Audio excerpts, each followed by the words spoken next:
Across the world, authoritarians are on the march. We've been living through an age of political upheaval. Disinformation, or the fear of it, is everywhere. George Orwell has been dead for 70 years, but his work has never been more urgently relevant. So for BBC Radio 4, I've taken 5 words from Orwell's writing to see what light he can shed on today. First, fascism. In the late 1930s, Orwell worried that democracy was little better than fascism.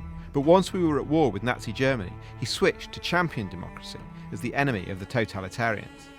Today, some critics of so-called populism worry that democracy could slide into a form of fascism. Lock her up! Lock her up! Lock her up! But what if blurring the line between the two helps fascists more than Democrats? Next, truth. Orwell worried that the very idea of objective truth is fading out of the world. He wrote that in 1942, but in our age of polarisation and fake news, he could have written it this morning. Next, big, as in brother. After the Second World War, Orwell grew more and more concerned about the power of big organisations and superstates, and attacked the American tendency to admire size for its own sake. He feared the rise of unaccountable managers and technocrats, and for some, this foreshadows the power of the bankers before the 2008 crash, and now the big tech companies with their vast stores of our data. Next, law.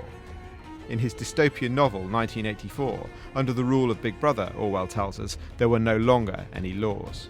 That might sound like freedom, but not under the rule of Big Brother's thought police. And 70 years on, there are plenty of places where ordinary people have to face up to power without the protection of the rule of law. And finally, love. When power is unlimited, it can demand that even your feelings submit.